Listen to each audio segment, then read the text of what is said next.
दुनिया में बहुत झोल है क्योंकि दुनिया तो थी है रहेगी।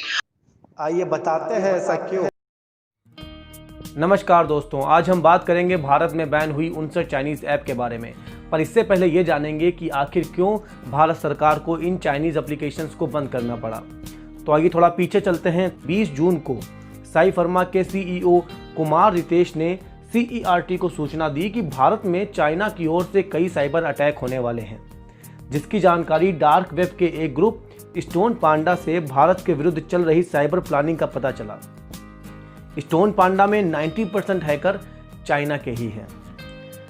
इंडिया टुडे की रिपोर्ट माने तो भारत में 20 से 25 जून तक लगभग 40,000 साइबर अटैक हुए थे और फिशिंग अटैक में बहुत ज़्यादा बढ़ोतरी देखने को मिली थी।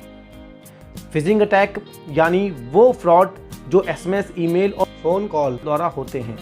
चाइना द्वारा हो रहे साइबर अटैक को देखते हुए अभी हाल ही में भारत सरकार ने 59 चाइनीज़ वायरस यानी चाइनीज़ ऐप को पूरे भारत में बैन कर दिया है।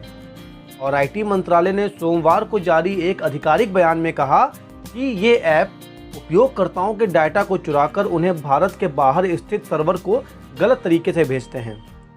मोबाइल एप्लीकेशन से संबंधित कई और सारे सवाल भी उठते हैं, जिसमें सबसे पहला सवाल ये है कि केवल 59 चाइनीज़ ऐप को ही क्यों बैन किया गया। और भी कई ऐप हैं जो चाइना के हैं और भारत में सक्सेसफुली रन कर रहे हैं। दूसरा क्वेश्चन ये उठता है कि इन ऐप्स को आखिर इतनी कमाई होती कैसे है। और तीसरा कि जो ऐप बैन हुए हैं क्या इनका कोई और भी सब्स्टिट्यूट है हमारे पास। तो आइए जानते हैं इन सवालों के जवाब।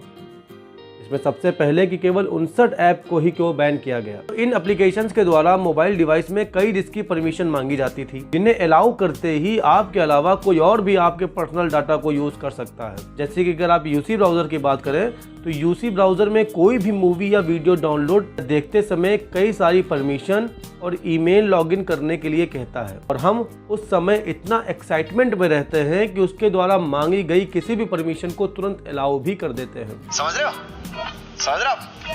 ना। और इन परमिशंस को अलाउ करते ही आप अलाउ कर देते हैं किसी और को अपने मोबाइल में झांकने के लिए भी। अब दूसरा सवाल उठता है कि इन एप्लीकेशंस को इतनी कमाई कैसे होती है। तो इन मोबाइल एप्लीकेशंस की सबसे ज़्यादा कमाई एप्लीकेशन को यूज़ करते समय उनमें आने वाले एडवर्टाइजमेंट से होती है। और ये एप्लीकेशंस अपने प्रीमियम फीचर को बेचकर भी कमाई कर लेती हैं। जैसे PUBG अपने रॉयल पास को बेचता है और पैसे कमाता है। बात करते हैं कुछ ऐसे बड़े वायरसों की एप्लीकेशंस की जिनकी कमाई इंडिया में बहुत ज़्यादा है। इसमें सबसे पहला नाम आता है टिकटॉक का। टिकटॉक ने 2018 से 19 में 750 मिलियन की कमाई की। वहीं UC ब्राउज़र ने 2018-19 में 266 करोड़ रुपए की कमाई की। अब आप ये समझ जाइए कि आप अपने खिलाफ अपने दुश्मन को खुद ही फंडिंग कर रहे हैं इन एप्लीकेशंस को यूज़ करने के बाद। अब आते हैं तीसरे प्रश्न पर, जो ऐप बैन हुए हैं क्या हमारे पास उसका कोई सब्स्टिट्यूट है। तो हाँ है। हम बात करें चाइनीज़ ऐप शेयरइट की, स्क्रीन मास्टर की, फाइल एक्सप्लोरर की, तो इन तीनों का सब्स्टिट्यूट गूगल फाइल है। UC ब्राउज़र और भी चाइनीज़ ब्राउज़र के स्थान पर हम ओपेरा मिनी या गूगल क्रोम को यूज़ कर सकते हैं। टिकटॉक, वीगो वीडियो या लाइकी की जगह पर हम रोपोसो, जो कि एक इंडियन ऐप है, शेयर चैट, यूट्यूब को भी यूज़ कर सकते हैं। हैगो जगह पर हम स्नैपचैट या MPL को यूज़ कर सकते हैं। कैम स्कैनर की जगह पे हम माइक्रोसॉफ्ट ऑफिस लेंस को यूज़ कर सकते हैं।